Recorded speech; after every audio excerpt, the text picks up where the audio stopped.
Hello à tous. Allez, je vais vous attendre 2 minutes. Je ne sais pas si cette fois je suis ponctuel. Je tiens quand même à le dire. Voilà. On va rester un peu, on va attendre que les gens se connectent.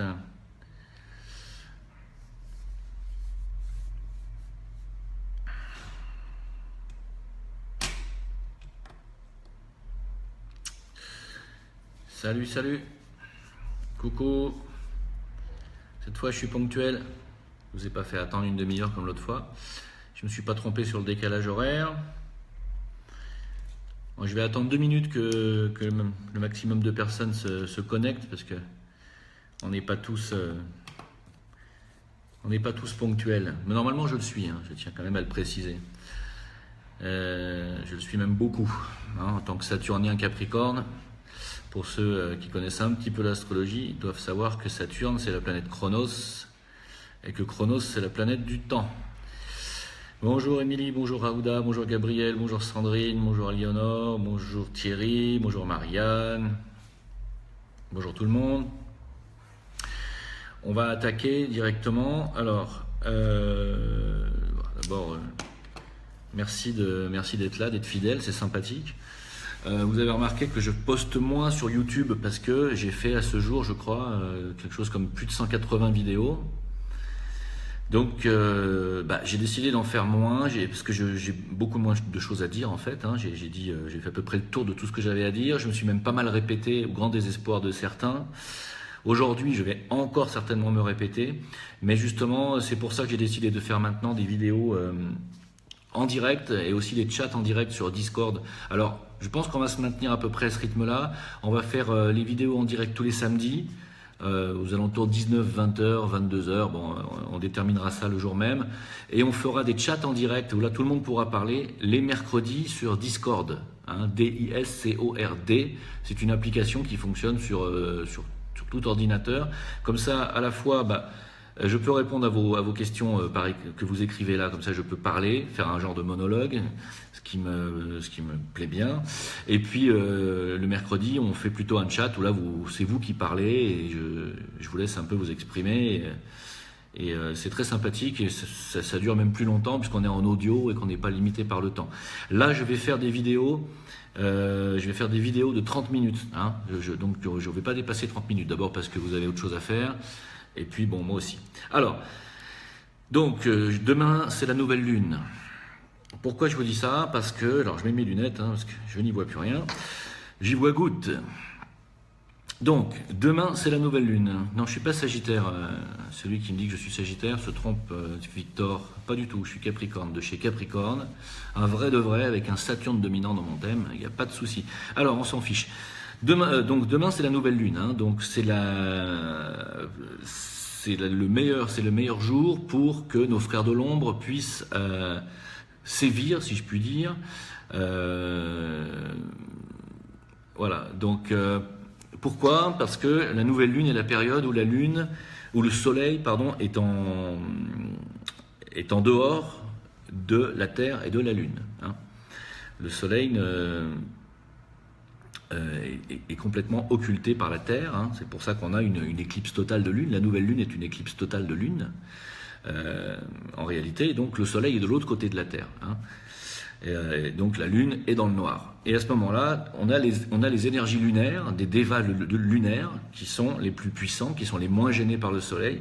Et donc automatiquement, c'est la période où les frères de l'ombre peuvent nous envoyer leurs attaques le plus facilement possible. Pourquoi je vous dis ça? Parce que vous êtes très nombreux à m'écrire en privé pour me dire que vous avez vécu la même chose que moi fin décembre, début janvier, jusqu'à même maintenant, au sujet d'attaques occultes, alors qui semblent surgir pour tout le monde à peu près pendant la nuit, à des heures même plus ou moins précises. Je tiens à préciser que c'est pas une illusion de votre part. Il y a effectivement, vous êtes nombreux, croyez-moi, et surtout parmi les thérapeutes et les gens qui pratiquent un travail énergétique, vous êtes encore plus touchés que les autres. Plus vous êtes lumineux, plus vous êtes dans la lumière, le service, et plus vous êtes dans un chemin christique, plus vous êtes attaqué par les énergies qui sont en train d'augmenter sur cette planète. Alors, il faut bien comprendre une chose, c'est que la planète elle-même est en train d'augmenter ses vibrations aussi, hein. Elle se dirige vers une ascension inéluctable. La planète Terre ascensionnera. Je vais expliquer dans quelques minutes ce que ça veut dire. Ça veut dire que tôt ou tard, elle va elle aussi changer de dimension et accroître ses vibrations. Ce qui veut dire que tout ce qui est à sa surface et qui ne sera pas prêt à ascensionner, et qui sera dans des vibrations trop basses, automatiquement ne pourront pas ascensionner avec la planète. Et ça sera pas bien grave en réalité, parce qu'il ne faut pas oublier que nous ne sommes pas ces corps physiques qui agissent sur Terre. Nous sommes autre chose que cela, nous sommes des âmes et nous sommes des êtres de lumière. Donc peu importe que nous ascensionnions physiquement ou pas, que nous passions par le processus de la mort, parce que d'un coup la planète va ascensionner, si nous ne suivons pas vibratoirement, de toute façon on se retrouvera, notre conscience se retrouvera dans notre âme, et automatiquement nous pourrons continuer à vivre sur la planète, mais dans une dimension plus éthérée, hein. Donc il n'y a pas de souci, hein. N'ayez pas peur de ce phénomène d'ascension terrestre. On ne sait pas quand il arrivera, on ne sait pas, on sait qu'en ce moment il y a des changements vibratoires au niveau du champ magnétique terrestre, mais ça ne veut pas dire pour autant que nous approchons de l'ascension planétaire. Voilà. Alors, là, je ne vais pas répondre à toutes vos questions tout de suite. Je vais d'abord juste un tout petit peu parler. Ongles et cheveux pousseraient plus vite s'ils sont coupés durant la pleine lune. C'est vrai, hein, c'est vrai. Voilà. Donc, moi, je suis ascendant Lion, Victor.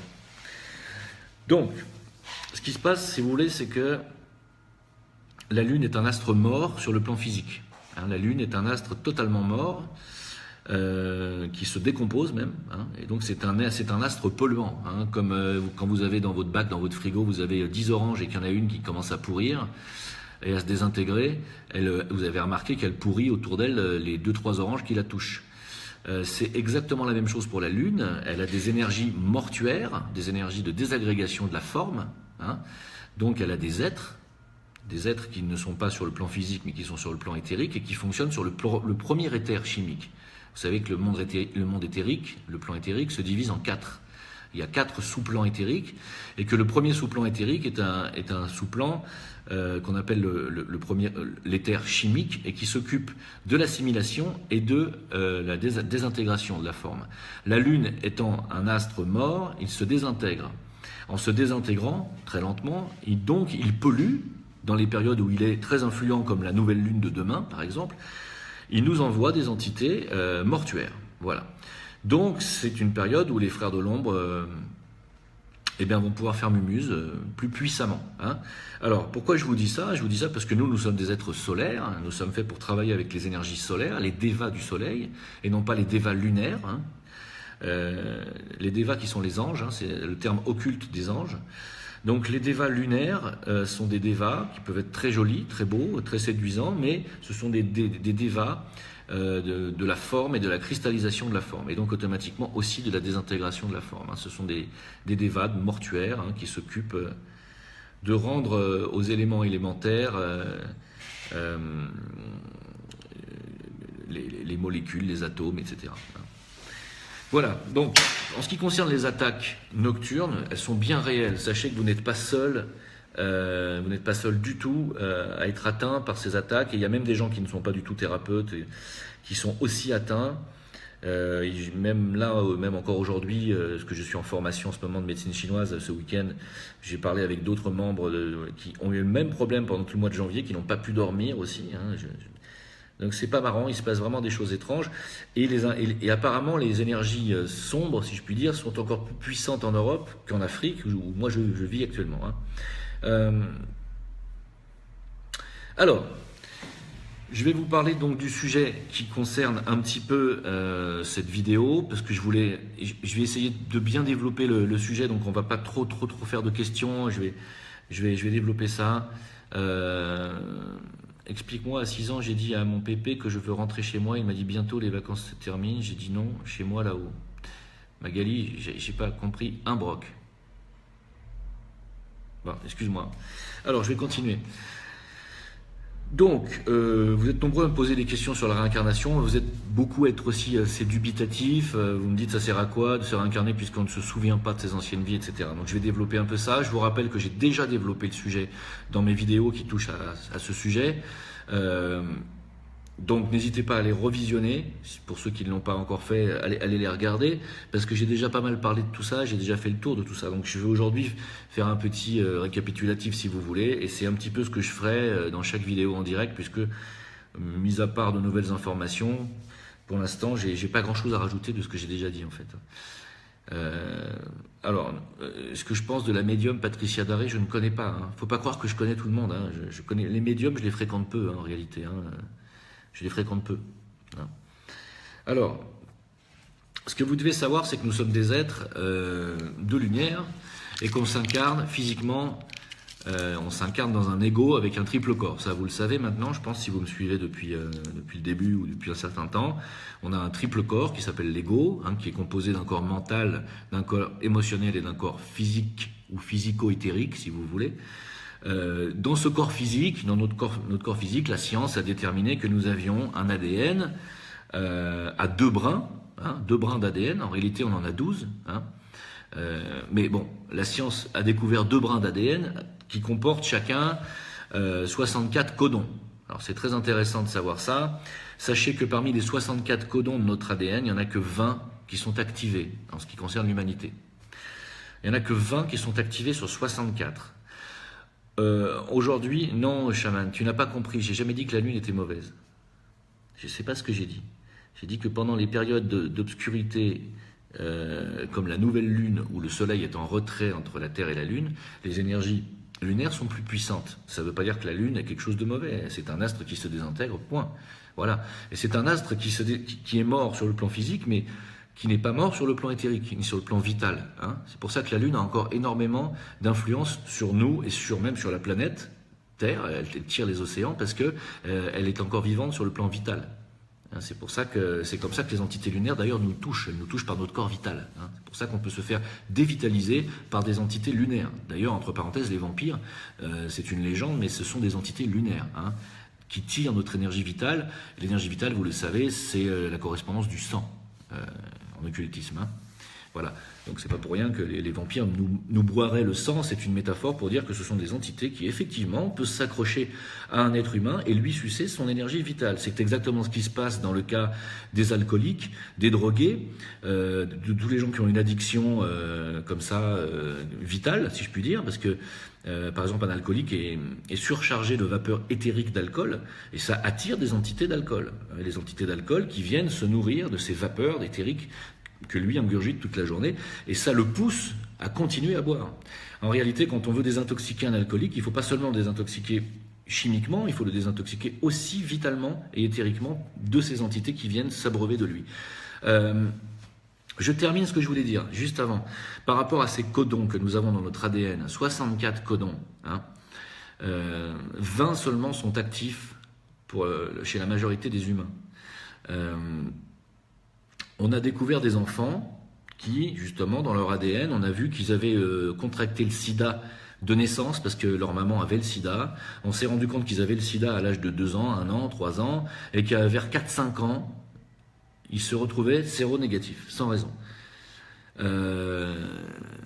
J'en ai marre. Quand on fume de l'herbe, si tu es addict, c'est pareil. Qu'est-ce que je vais dire? Donc, ils se sont rendus compte que ces enfants, finalement, étaient immunisés du sida et d'autres maladies, d'ailleurs même de toute autre maladie. Et quand ils ont fait une analyse de sang de ces enfants, ils se sont rendus compte que ces enfants avaient 24 codons d'activés. 24 et non pas 20. Donc 4 codons de plus activés dans notre ADN donneraient une immunité totale de toute maladie. Je ne sais pas si vous vous rendez compte un peu. Alors qu'on en a 64. Alors, ils considèrent, la science appelle le reste de l'ADN qui est inactif, ils l'appellent l'ADN poubelle. Évidemment, la science, quand elle ne trouve pas une explication à quelque chose, elle le met dans la poubelle. Ça, c'est la science. Hein. Puis quand elle découvre un truc, elle s'octroie la découverte en disant que ce sont des génies, alors qu'ils ne font que découvrir des choses qui existent déjà dans la création. Un peu d'humilité chez les chercheurs, ça serait pas mal. Sachez que dans chacune de nos cellules, et vous savez qu'on est composé environ de 200 milliards de cellules pour un corps physique, chacune de nos cellules comporte 2 mètres d'ADN. Est-ce que vous vous rendez compte? C'est phénoménal. Nous sommes vraiment des êtres avec un corps. Le corps physique est vraiment une machine sublime, hein. On pourrait dire presque parfaite si elle n'avait pas été génétiquement modifiée pour qu'on ne vive pas plus de 900 ans, comme c'était le cas de Noé. Si vous lisez la Bible, vous verrez que Noé vivait 900 ans. Et, ils nous ont génétiquement modifiés pour qu'on raccourcisse nos durées de vie et pour qu'on puisse se réincarner plus rapidement et vivre de plus de vie possible afin d'accélérer notre évolution. Car la réincarnation facilite notre évolution, accélère notre évolution. Alors, je vais vous expliquer comment, parce que je vois vos questions. En fait, la réincarnation fonctionne par un système qui est le système des atomes permanents. Nous avons, dans chacun de nos corps, un atome permanent qui retient, qui enregistre, si vous préférez, tout son vécu. Voilà. Alors, vous avez un atome permanent sur le plan du corps physique, ce qui fait que quand vous vous réincarnerez, vous reprendrez un corps physique avec les mêmes caractéristiques que celui que vous avez là, en plus de l'hérédité des parents et en plus de ce que vous aurez fait entre 2 vies de l'autre côté pour travailler sur votre corps physique. Parce que nous sommes des êtres créateurs et quand nous sommes dans l'au-delà, nous travaillons avec les dévas de la forme, c'est-à-dire les anges de la forme, pour aussi améliorer notre corps physique dans lequel nous allons nous incarner. C'est très intéressant.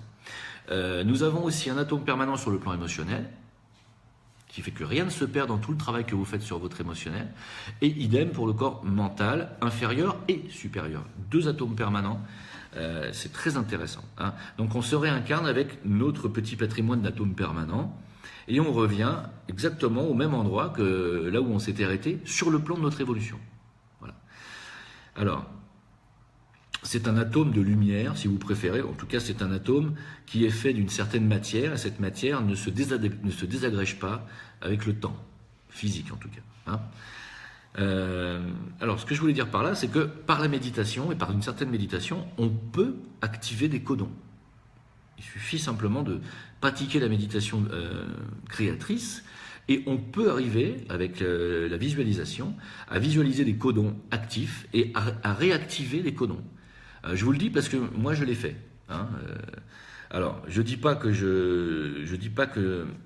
réussi à en activer 80 ni 60, enfin, surtout qu'on en a 64, mais j'ai réussi à en activer quand même, hein. Ça m'est arrivé dans une méditation.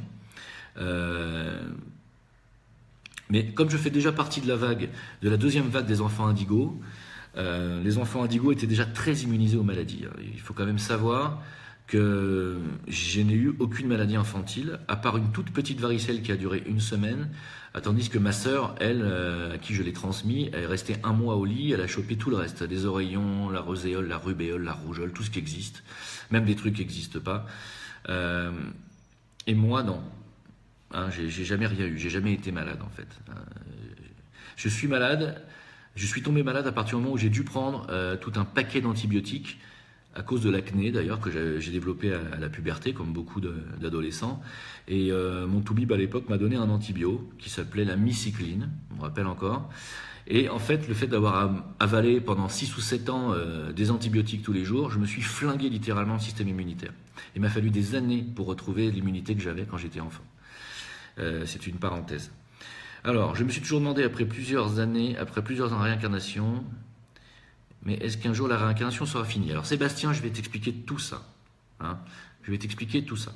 Je vais vous expliquer comment ça fonctionne. Voilà. Donc, sachez que, d'abord, quand vous me dites qu'on ne retrouve pas la mémoire quand on se réincarne, c'est pas vrai.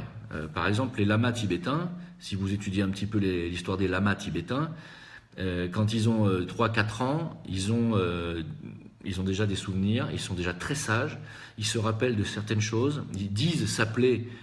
Alors, le lama qui est mort il y a quelques années avant, ils disent qu'il s'appelle comme ça. Dans ces cas-là, ils font venir la congrégation des lamas pour faire passer une espèce d'audition à l'enfant. Ils mettent les affaires de plusieurs lamas qui sont morts et il reconnaît les affaires du lama dont il disait porter le nom. Il reconnaît toutes ces affaires parmi les autres. C'est pour vous dire qu'on ne perd pas la mémoire forcément. Pourquoi les lamas, eux, se souviennent et pourquoi pas les autres? C'est la question la plus intéressante. Les lamas se souviennent parce qu'ils sont arrivés à un degré d'évolution notamment au niveau de la maîtrise du corps mental, parce qu'ils font de la méditation en permanence, les lamas, vous le savez. Oui, Alexandro, pour ceux qui voudraient comprendre davantage les atomes permanents et les ouvrages d'Alice Bailey, pas seulement. Vous pouvez, je pense, trouver les mêmes données chez peut-être Max Heindel, peut-être chez Steiner, je ne suis pas certain. Donc je disais, ils ont fait un travail énorme, les lamas tibétains, sur leur corps mental supérieur, et non pas inférieur. Le mental inférieur, c'est l'intellect, c'est l'intelligence, c'est le mental analytique. Le mental supérieur est le mental créateur. Il est le mental qui se sert de l'imagination créatrice dirigée par la volonté. D'accord ? Les lamas tibétains, en faisant de la méditation dirigée par leur volonté, en permanence, arrivent à donc maîtriser leur corps mental et à le diriger en permanence vers la lumière de l'âme. C'est une création, ils ont réussi donc à créer par l'énergie mentale ce pont de lumière qui est inexistant à cause de notre transformation génétique que nous avons subie par nos amis sumériens et nos amis dont je ne peux pas en parler dans cette vidéo, mais nous avons été génétiquement modifiés afin que nous ne puissions pas ascensionner. Et par la méditation et par la construction de ce qu'on appelle le pont de lumière mental, donc c'est de l'énergie mentale qui s'appelle l'antakarana. Donc par la méditation créatrice, on arrive à construire un pont de lumière artificiel, mais en lumière mentale, en énergie mentale, qui nous reconnecte avec notre âme.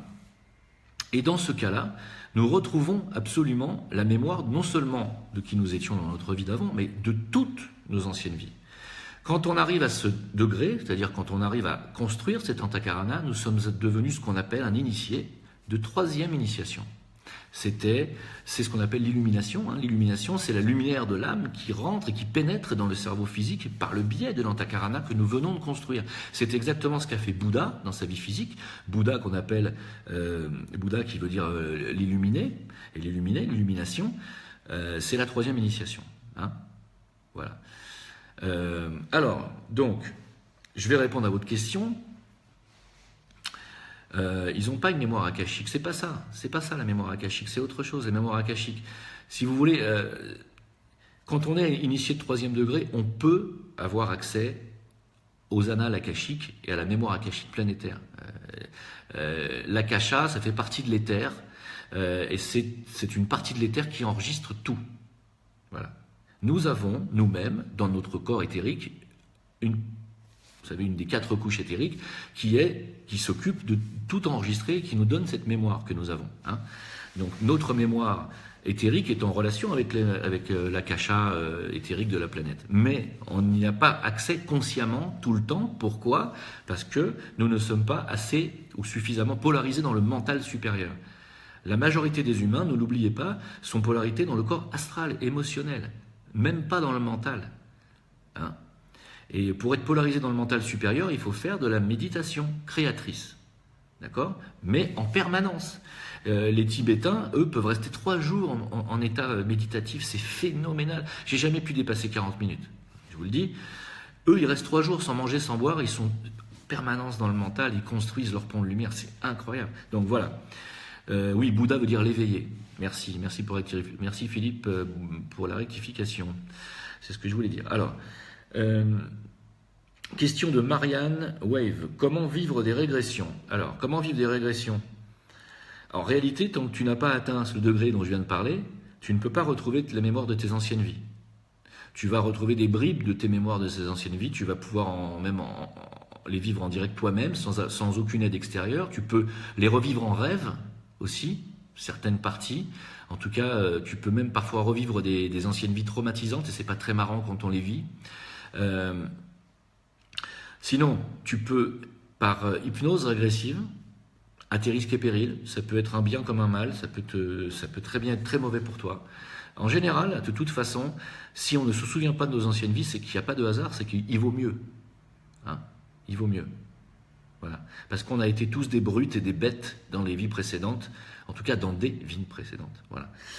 Donc, tu peux vivre des régressions avec l'hypnose régressive, et puis en faisant des méditations qui sont axées là-dessus, mais c'est pas vraiment le but à rechercher. Tu peux aussi très bien savoir ce que tu étais dans des vies précédentes en faisant de l'astrologie karmique, par exemple. C'est mieux, c'est moins risqué. Attendez, parce que vous me posez des questions en même temps, mais je voudrais terminer les questions que vous m'avez posées en écrit sur mon Facebook, sur le mur. Vous m'avez écrit des questions en écrit. Je voudrais y répondre. Steven, alors il voudrait que je parle des implants éthériques qui sont posés sur les chakras. C'est une réalité. C'est une réalité. Effectivement, nos amis les frères de l'ombre, qui sont principalement vivants en 4e dimension, donc dans le monde éthérique, s'amusent à nous poser des implants, notamment sur les chakras supérieurs et surtout sur le chakra coronal. C'est-à-dire le chakra qui permet la connexion avec l'âme et par lequel l'antakarana se construit. Et effectivement, il y a des gens, beaucoup de personnes même, certainement plus que ce que je pense, qui ont des implants éthériques, même des bouchons, qui sont posés sur leur chakra coronal afin qu'ils ne puissent pas se reconnecter, qu'ils ne puissent pas même méditer. Et en général, ce sont des gens qui sont plutôt dans la dépression, parce que la lumière de l'âme ne pénètre pas. Donc fatalement, on est en déprime. Qu'est-ce que je peux dire? On peut les enlever. On peut les faire enlever, bien entendu. Il y a des personnes qui sont tout à fait habilitées à vous les enlever. Il faut les chercher. Romain, comment se souvenir de nos anciennes vies? Je viens de répondre. En atteignant la 3e initiation. Émilie me pose une question. Philippe, je vais répondre après sur la porte des étoiles, mais c'est pas tout à fait le sujet d'aujourd'hui. Moi, la porte des étoiles, personnellement, j'y crois. Je pense qu'il n'y a pas une porte des étoiles, mais il y a de nombreux vortex qui sont des passages énergétiques ou des passages dimensionnels, si tu veux, autour de toutes les planètes, dans tous les systèmes solaires et partout dans l'univers. Je pense que nous sommes dans un univers qui est multidimensionnel. On appelle le multivers, ou ce que vous voulez. Nous sommes dans un système de multidimensions. Nous-mêmes étant nous sommes des êtres multidimensionnels, puisque nous avons plusieurs corps, que chacun de nos corps vibre dans une dimension. Nous sommes en réalité des êtres qui vivons simultanément dans plusieurs dimensions en même temps. Donc, automatiquement, il existe des portes dimensionnelles, c'est évident. Et il y a bien entendu, des civilisations plus avancées que la nôtre, qui ont déjà construit des vaisseaux qui ont la technologie pour passer d'une dimension à une autre. C'est comme ça qu'ils passent d'un système solaire à l'autre. Ils ne peuvent pas passer dans la 3e dimension du système de Vega au nôtre. C'est impossible. La technologie n'existe pas pour voyager plus vite que la vitesse de la lumière dans cet univers 3D. Ça n'existe pas. On ne peut pas dépasser la vitesse de la lumière. Comme il n'y a aucun vaisseau, aucune technologie qui peut atteindre cette vitesse, il passe automatiquement par des dimensions qui rapprochent les distances. Voilà. C'est ce que je veux dire sur les ovnis. Et je réponds aussi à Alexandre Astier qui a fait un super spectacle qui s'appelle l'Exoconférence, où il se moque de la théorie des ovnis, etc., en disant que c'est impossible, que les extraterrestres ne peuvent pas venir d'une autre planète sur la nôtre. C'est impossible, effectivement, si on prend la théorie qu'ils viennent par l'espace sidéral, cosmique, 3D, c'est impossible, je suis d'accord avec lui. Mais s'ils passent par une autre dimension, c'est tout à fait possible. Et c'est ce que font d'ailleurs les maîtres ascensionnés avec leur Merkaba. Ils changent de dimension. Avec leur vaisseau de lumière, avec leur corps de lumière, ils peuvent parfaitement changer de dimension, il n'y a aucun problème. Et nous pouvons aussi activer le nôtre. Ok, donc je reviens à nos moutons. Émilie, tu me poses une question. Certaines personnes dans ton entourage ont fait des expériences de mort imminente. Ils sont morts donc physiquement, mais pas cliniquement, c'est ça, ou l'inverse, je ne me rappelle plus. Et ils sont revenus à la vie. Et ils se sont aperçus que pendant qu'ils étaient dans l'au-delà, ils avaient accès à toute la connaissance. Et quand ils sont revenus, ils ont tout oublié. La question d'Émilie, à quoi ça sert d'étudier, puisque quand on va dans l'au-delà, on a non seulement accès à toute la connaissance, mais en plus on oublie tout ce qu'on a étudié sur Terre. Alors, Émilie, il faut bien que tu comprennes un truc, il y a une nuance gigantesque entre la connaissance et le savoir, déjà d'une part. La connaissance, c'est quelque chose qui touche au mécanisme de la vie. C'est ce qu'on essaye d'apprendre en occultisme, la connaissance. C'est-à-dire, on ne s'intéresse qu'à l'aspect vie, ce qui vitalise, c'est-à-dire à toute l'énergie qui donne vie à la matière inerte. La connaissance, ça parle principalement de ça, des mécanismes de la vie, de la création. C'est ça la connaissance. C'est uniquement ça. C'est pas le savoir et c'est pas la culture. Nous, dans nos vies physiques, on apprend des choses, on lit des bouquins, c'est pour la culture générale. Celui qui regarde Question pour un champion et qui gagne à Question pour un champion, c'est pas quelqu'un qui détient la connaissance du mécanisme de la vie et de la création. C'est quelqu'un qui en sait beaucoup sur les bouquins, qui a une bonne culture générale. Voilà. Mais ne confonds pas la culture générale ou le savoir, même le savoir scientifique, avec la connaissance. Ce n'est pas la même chose. Deuxièmement, ce que tu apprends dans cette vie, et ce qui va compter, et ce qui va rester dans tes atomes permanents, c'est pas ton degré intellectuel. Ton degré intellectuel va disparaître au moment où toi, tu vas changer d'ego. N'oublie pas que le corps mental inférieur, c'est-à-dire le mental intellectuel analytique, celui qui engrange les données et qui les analyse, fait partie de l'ego que tu as aujourd'hui, actuellement, dans cette incarnation-là. Quand tu vas mourir, tu vas être formaté complètement au niveau du mental inférieur, littéralement. Tu vas revenir dans une prochaine vie dans un ego tout neuf, malgré que tes atomes permanents te remettent au même stade de vibratoire de celui que tu avais quand tu étais dans l'ego précédent. Je ne sais pas si je me fais bien comprendre. Donc tu vas être formaté en réalité.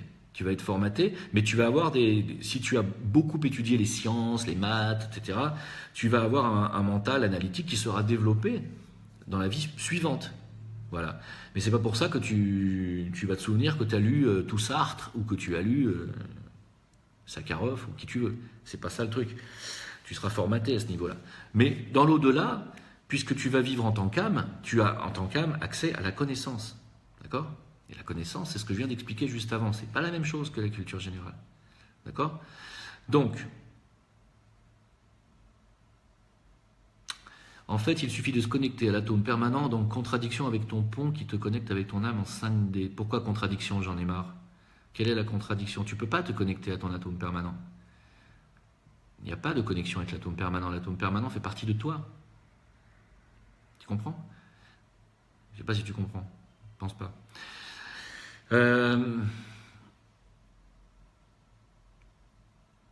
Voilà, donc je termine les questions. On me pose une question. Les célébrités, ou les gens célèbres, les stars, etc., ça c'est Denis qui pose la question, étaient-ils célèbres dans les vies précédentes? Je vais vous citer une phrase de Jésus qui a dit « Les premiers seront les derniers seront les premiers ». Qu'est-ce que ça veut dire? Qu'il y a une roue de la vie, la roue de l'incarnation. Un jour vous êtes en haut, la vie d'après vous êtes en bas. C'est pour ça que quand vous êtes en haut, il vaut mieux bien vous comporter et ne pas engendrer de karma négatif, parce que quand vous allez vous retrouver en bas dans la vie d'après, vous risquez de le payer particulièrement cher.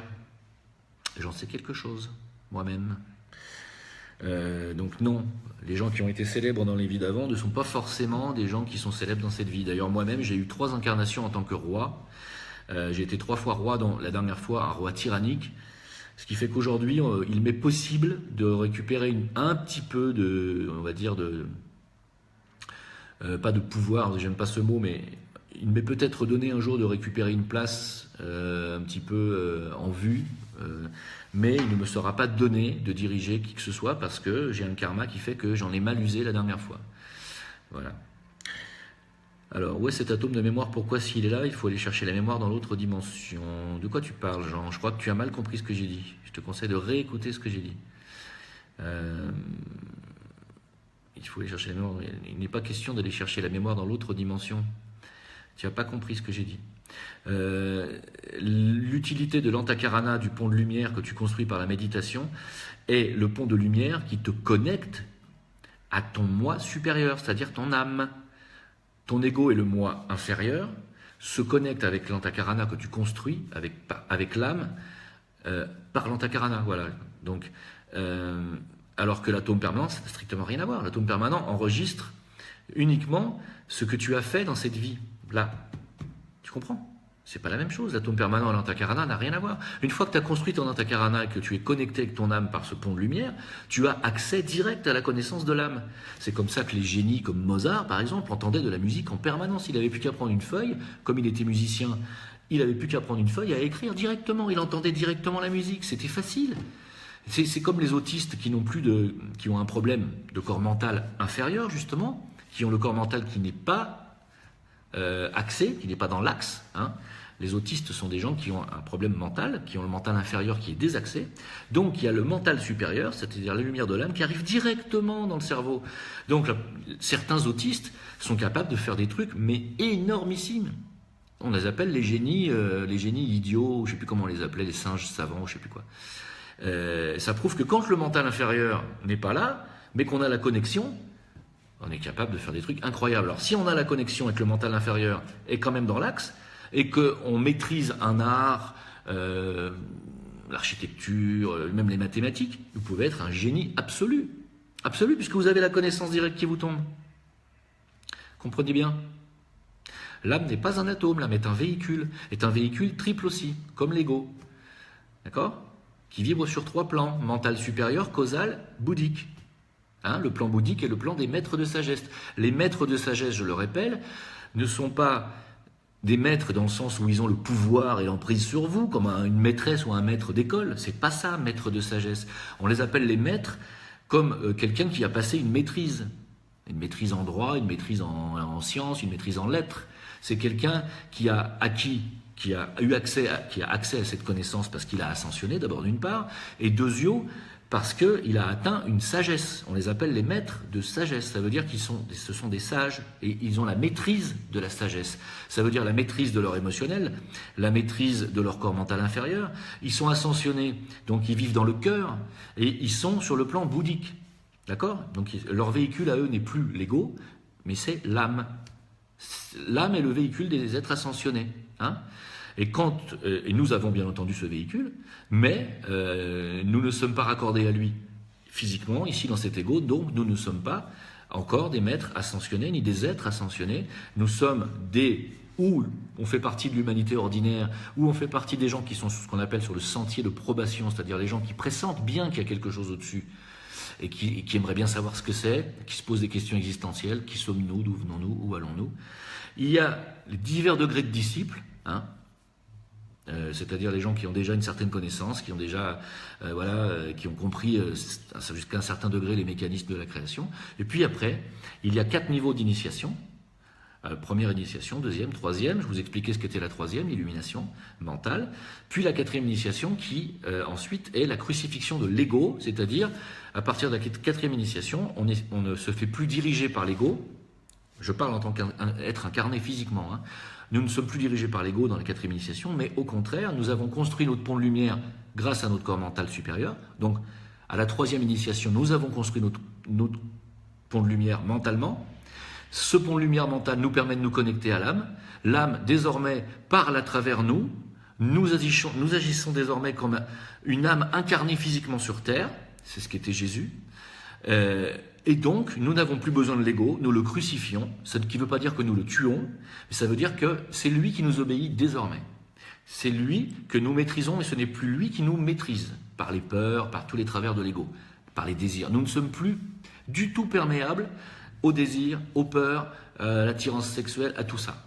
Nous sommes des êtres qui sommes passés au-dessus de tous les desiderata de l'ego. D'accord ? Et à ce moment-là, nous vivons ce qu'on appelle l'ascension, ce qui veut dire que nous devenons des bodhisattvas, des êtres accomplis, des êtres ascensionnés. Nous n'avons plus besoin de l'ego.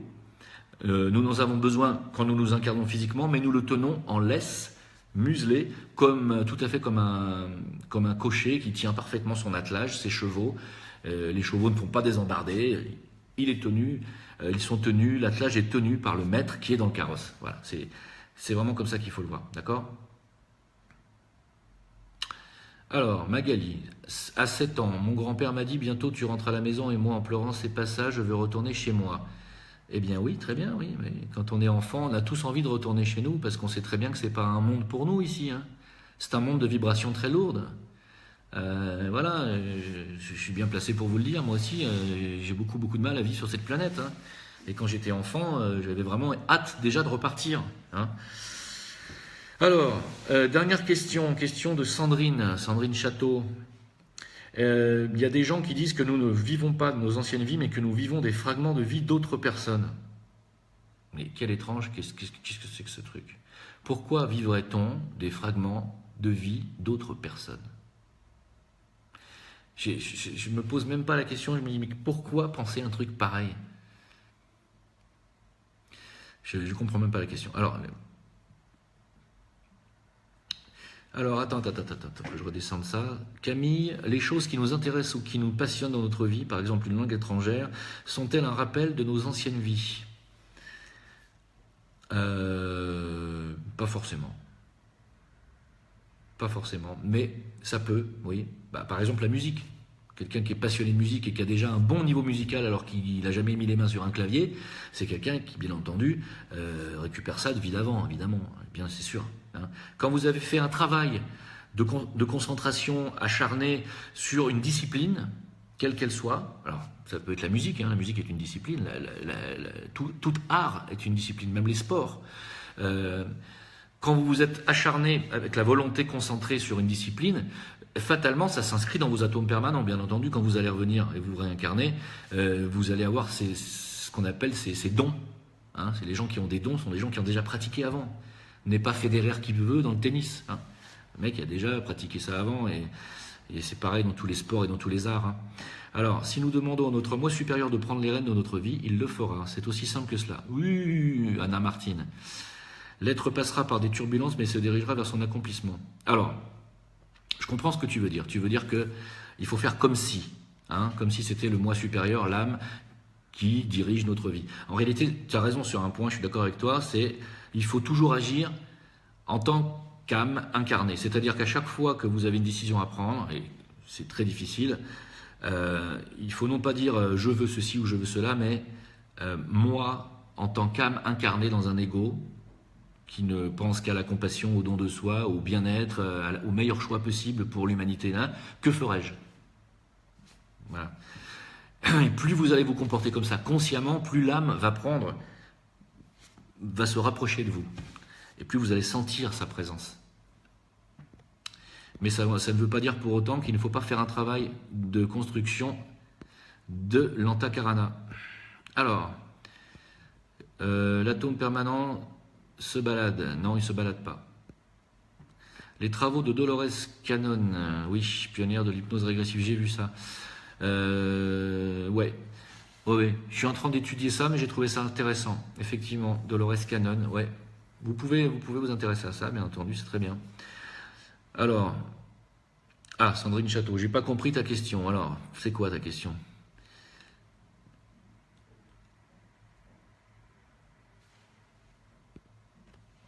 Non, il n'y a aucune raison qu'on voit des anciennes vies de personnes qui... Il n'y a aucune raison, voilà. Non, je suis pas d'accord. Voilà mes amis, écoutez, cette vidéo va toucher à sa fin, parce que j'ai dit que je ferai 30 minutes, je pense qu'on a déjà dépassé, j'ai pas de montre. Est-ce que j'ai été assez clair pour tout le monde? Je sais pas. Est-ce que vous avez encore des questions sur la réincarnation, sur les atomes permanents? Je pense que j'ai tout dit. Oui, déjà, 30 minutes c'est bien, parce que après on la remet en ligne la vidéo, hein. Sachez qu'il y a des gens qui vont la regarder plus tard. Je suis une ultra sensible, je ressens tout, puissance 10, je me prends toutes les émotions dans la figure, et parfois je ressens même des choses avant qu'elles arrivent, ce monde me fait extrêmement souffrir. Oui, je comprends. Ça veut dire quoi? Ça veut dire que tu as un corps émotionnel et que ça veut dire que tu commences à développer ton empathie, hein. Tu développes ton empathie et ta compassion pour les êtres qui souffrent. Et tu développes donc ton aspect de l'âme, le cœur se développe, c'est en train de s'ouvrir, mais tu as encore une nature émotionnelle. Ce qui veut dire que tu prends sur toi, hein. Donc il faut que tu te diriges le plus possible vers le cœur, encore, et que tu te détaches émotionnellement de toute la souffrance des autres. Il faut arriver à être... Le détachement émotionnel ne veut pas dire l'indifférence. D'être détaché émotionnellement veut dire garder la maîtrise de l'émotionnel en disant de toute façon, ce n'est qu'éphémère, nous ne sommes que de passage sur cette terre, tout le monde vient ici pour vivre un karma, tout le monde vient ici pour payer un karma, tout le monde vient ici pour vivre une expérience qui lui est propre, pour sa propre évolution, et que donc ça ne sert à rien de souffrir pour telle ou telle personne. Chacun doit vivre. Allez aux Indes, vous allez voir, ils vivent complètement dans cette optique, dans cette philosophie. Hein. Il n'y a que des pauvres, il n'y a que des malades, il n'y a que des souffreteux, c'est hallucinant. Et ils savent très bien, ils le savent en conscience, qu'ils viennent pour payer des karmas, parce qu'ils ont mal agi dans une ancienne vie. L'Inde est vraiment un purgatoire, est un nettoyeur de karma, vraiment. Et ils le savent, les hindous, hein. Tout le monde le sait. Et il faut arriver à ce résultat-là, Madison. Il faut que tu arrives à te protéger en ayant de la distanciation et en te disant, j'ai du détachement émotionnel, je comprends. Par exemple, récemment, sur un autre Facebook, j'ai diffusé une vidéo d'un homme qui se fait tuer par un tigre. Il se fait prendre ici. Il y a du monde autour, mais personne n'arrive à le sauver. Il se fait tuer, hein, il se fait étouffer. Bon, visiblement, il se fait manger la carotide et puis après, il se fait briser la nuque. C'est un tigre, hein. Un tigre est un prédateur. Et j'ai été très surpris de voir à quel point les gens m'ont insulté en disant que c'était scandaleux de montrer des vidéos pareilles. Excusez-moi, mais ça fait partie de la nature. Nous sommes, nous, l'homme, le super prédateur. Nous, on a le droit de tuer 100 milliards d'animaux par an, ça dérange personne, dans des tortures et des souffrances les plus abominables. Par contre, quand quelqu'un regarde un tigre tuer un homme parce qu'il se baladait là où il fallait pas et qu'il est tombé sur 6 ou 7 tigres, fatalement, le mec, il n'était pas armé. Les tigres, ils ont faim. C'est aussi des prédateurs, ils font leur boulot. Et je vois pas pourquoi, d'un coup, il faut voir la chose de manière émotionnelle en criant au scandale. Mais c'est pas un scandale, c'est la nature.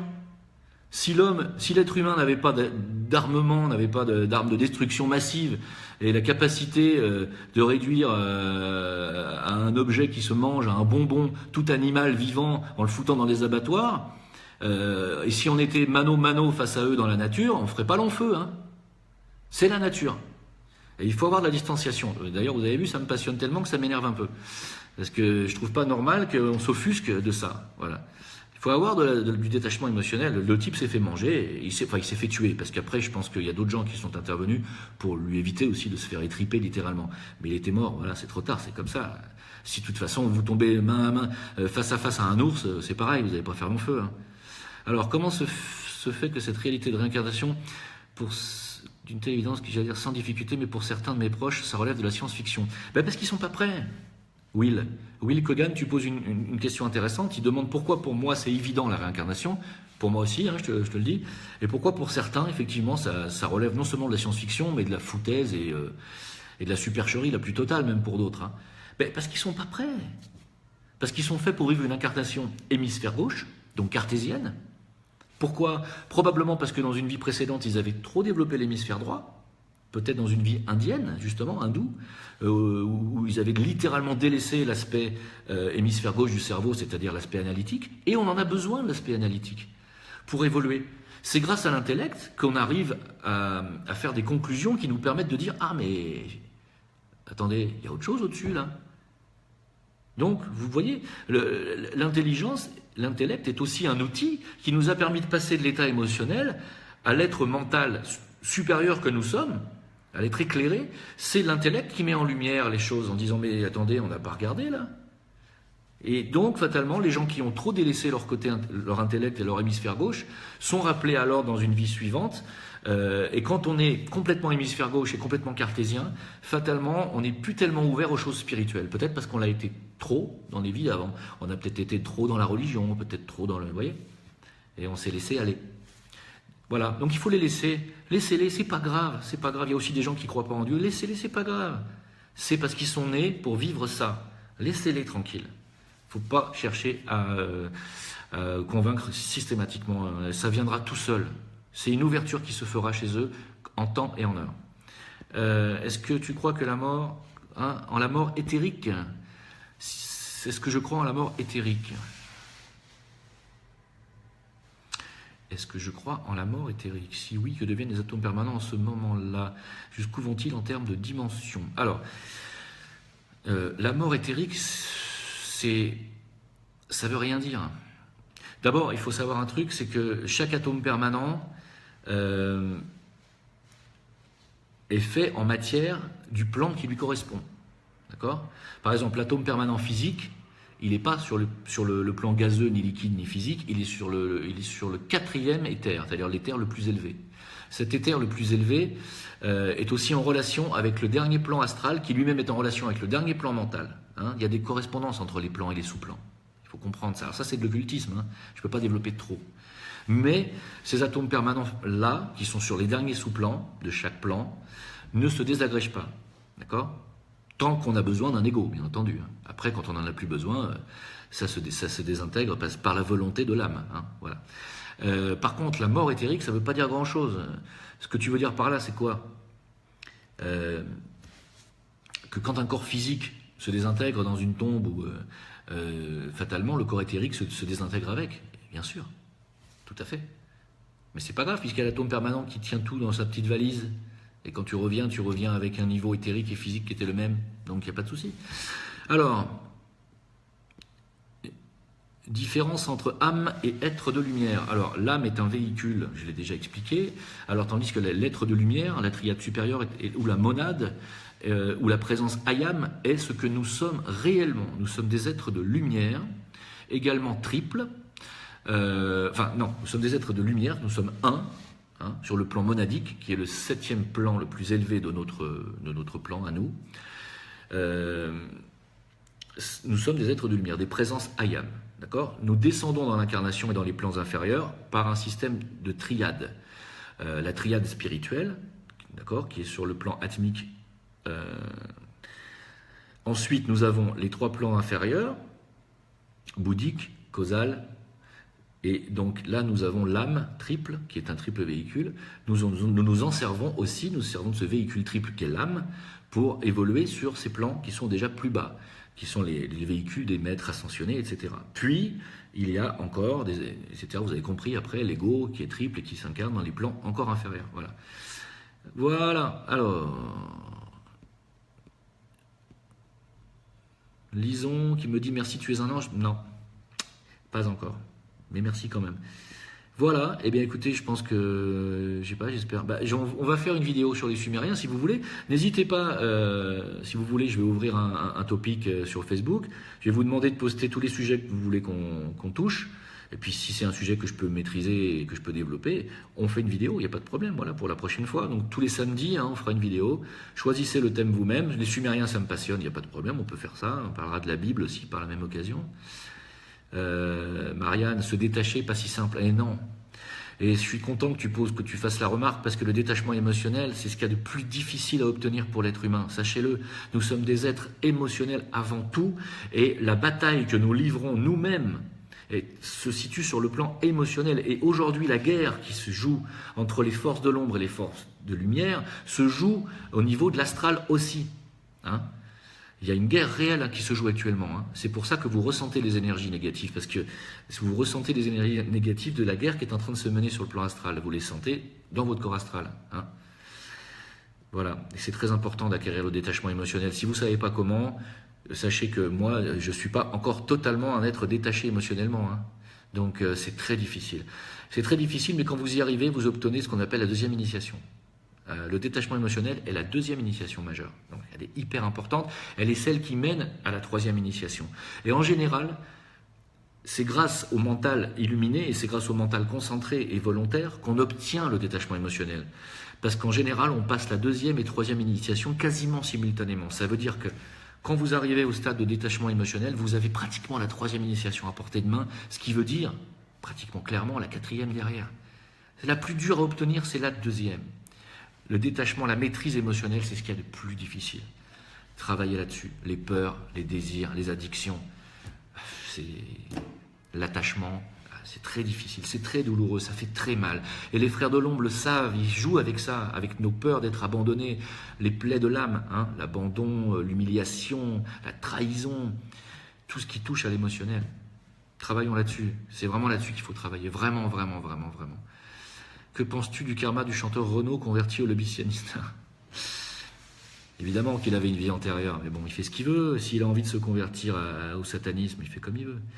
Alors, une ouverture du chakra du cœur difficile peut-elle expliquer des symptômes récurrents de type malaise cardiaque ? Oui. Oui, j'ai connu ça chez des gens qui avaient des problèmes systématiques au niveau du cœur.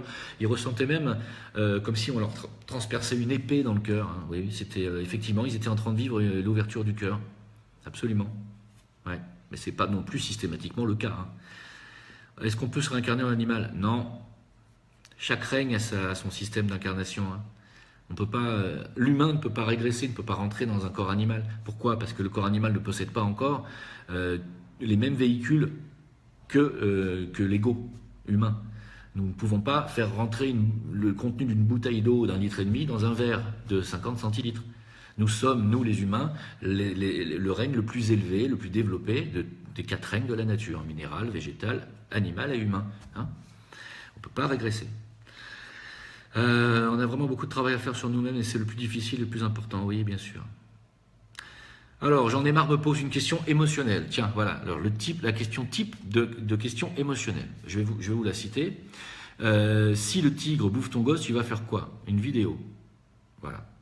Ça veut dire que quoi? Que c'est insupportable que le tigre bouffe ton gosse. Évidemment que c'est insupportable. Évidemment, c'est horrible. Mais si un tigre bouffe ton gosse, je pense que c'est plutôt à toi qu'il va falloir que tu t'en prennes. Ça veut dire que tu l'as laissé se balader dans un enclos avec des tigres. Hein. T'as réfléchi avant de poser la question, Jean? Ceci dit, si un tigre bouffe ton gosse, eh ben oui, qu'est-ce que tu veux que je te dise? Ça, c'est... Pourquoi cette question déjà? Pas grand-chose à dire. Hein. Je suis d'accord. Nous sommes passés par tous les stades, minéral, végétal, animal. Oui, oui, Christine, absolument. Absolument. Absolument. Alors voilà. Bon, bah écoutez, je pense qu'on va s'arrêter là. Hein. Pouvons-nous arrêter de se réincarner et de retourner à la maison, Ophélie, où j'ai expliqué que... ah non, je ne l'ai pas expliqué, alors merci pour la question. On arrête de se réincarner quand on atteint la 4e initiation, qu'on appelle l'ascension. C'est-à-dire la crucifixion de l'ego, dont j'ai parlé tout à l'heure. À ce moment-là, nous n'avons plus besoin de nous réincarner. Nous pouvons nous réincarner par choix, le choix d'aider l'humanité, ou d'aider... il y a plusieurs services possibles, hein. Il y a des services magnétiques, il y a des services planétaires, il y a plein de services possibles. Il faut lire Alice Bailey pour ça. Hein. Voilà. Donc on brise la chaîne des réincarnations quand on obtient la 4e initiation. D'où l'intérêt et l'importance de maîtriser notre émotionnel. Est-ce que l'éveil à marche forcée existe-t-il? Est-ce quelque chose de destructeur? Alors l'éveil à marche forcée, je ne sais pas trop ce que tu veux dire, Camille, par là. Je pense que tu veux dire, est-ce qu'on peut forcer notre éveil avec quoi? Par des méthodes méditatives, la Kundalini, ce genre de choses? C'est totalement destructeur. Je suis d'accord avec ce que tu dis, merci. Alors l'État, il pense que la réincarnation sera dans un élément... Alors, tout à fait, chez les bouddhistes, moi j'ai été bouddhiste, vous le savez,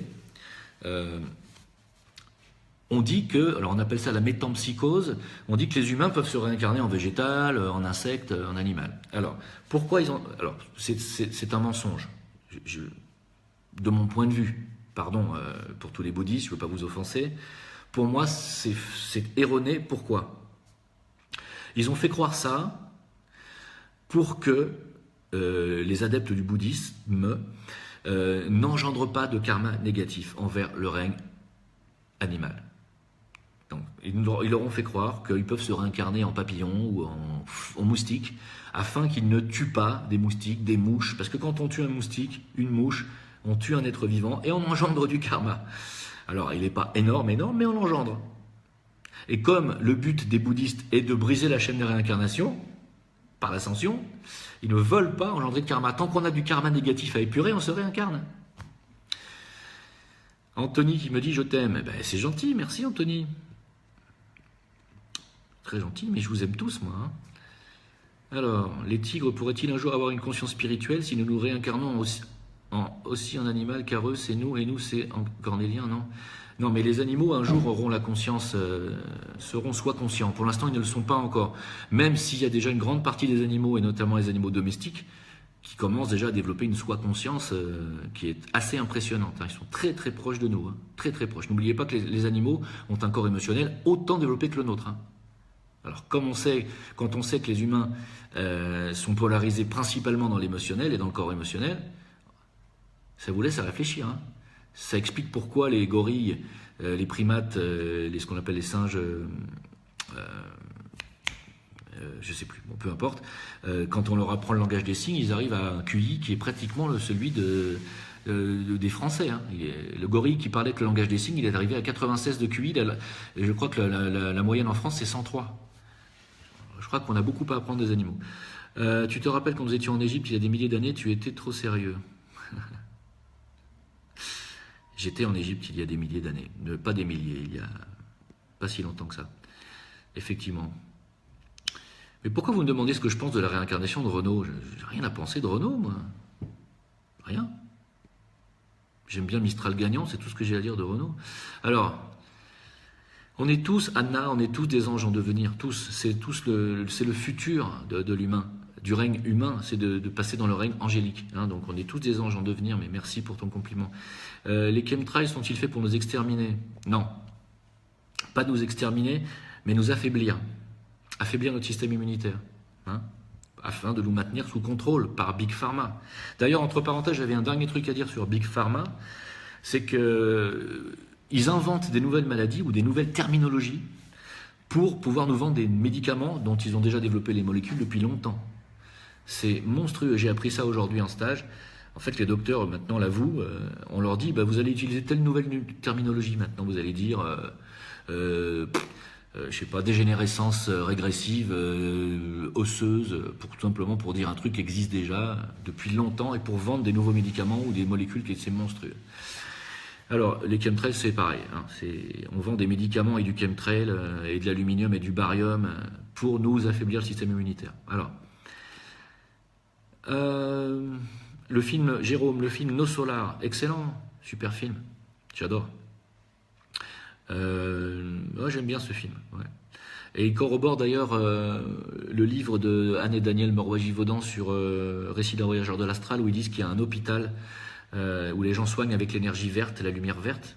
Ça corrobore, puisque dans le film No Solar, effectivement, on voit les gens qui guérissent avec la lumière verte, et effectivement, c'est bien le vert qui est le guérisseur, hein, avec le rose. N'oublions pas que ce sont les deux couleurs du chakra cardiaque.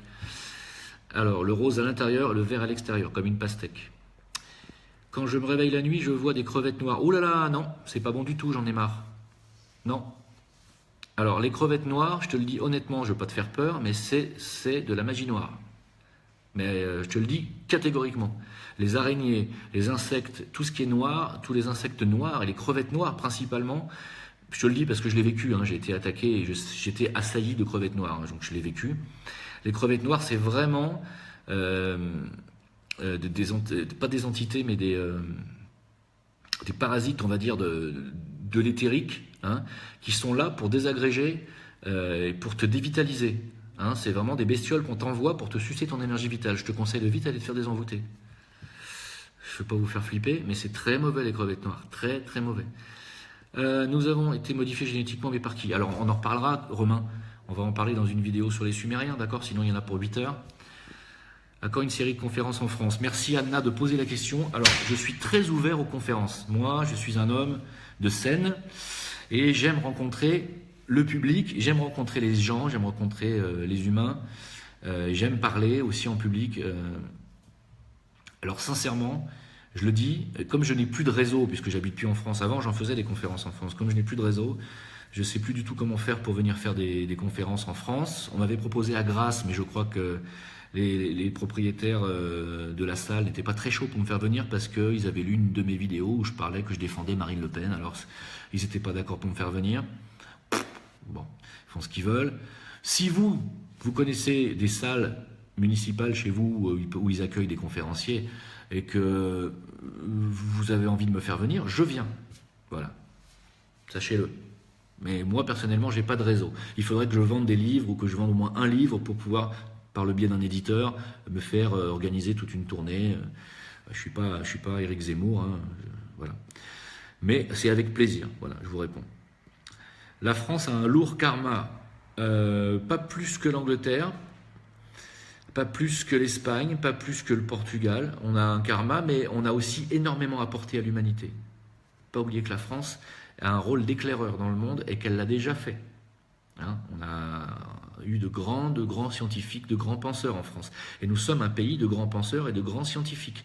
N'oublions pas que le rôle de la France est d'apporter l'existence et la preuve réelle et scientifique de l'existence de l'âme. C'est le but occulte de la France. On en est où? Est-ce que vous vous rendez compte où est la France aujourd'hui? Vous vous rendez compte? C'est pour ça que quand je défends la nation française, c'est pas par esprit nationaliste ou parce que j'aime Marine Le Pen, c'est parce que je la vois disparaître. Et quand on fait disparaître un pays dont le rôle occulte est de prouver l'existence de la lumière de l'âme, et qu'on détruit ce pays, ça veut dire qu'on ne veut pas que l'on prouve que l'âme existe. Donc on ne veut pas que l'humanité ascensionne. C'est très important de défendre la nation française. Faites comme vous voulez, c'est à vous de voter, je n'ai plus rien à dire.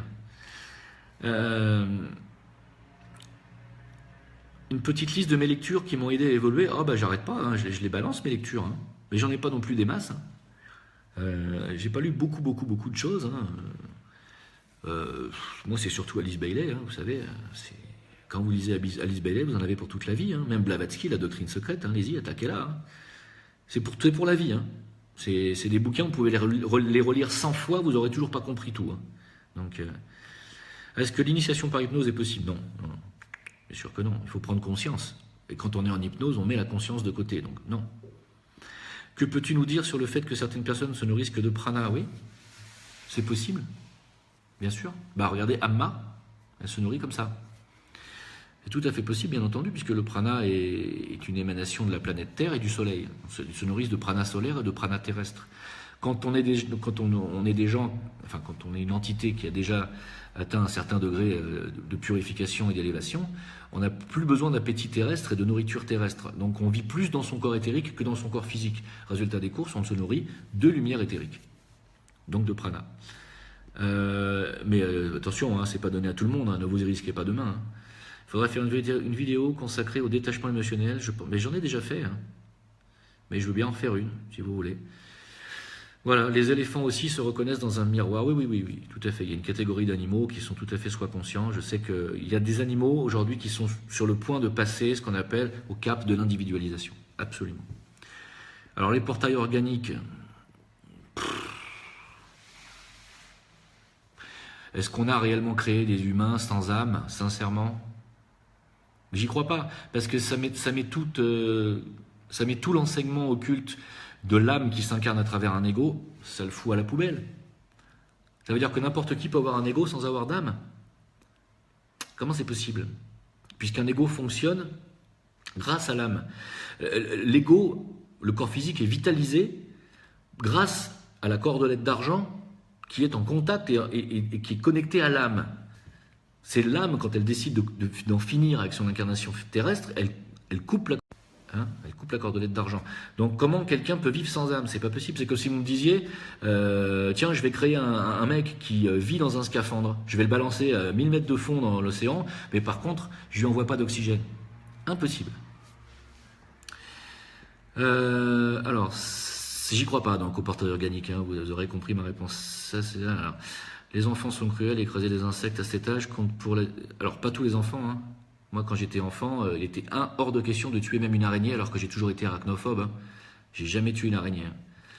Alors, compte pour l'addition, ou sont-ils pardonnés? Non, ils engendrent le karma quand même. Mais moins on fait les choses en conscience, et moins le karma est lourd.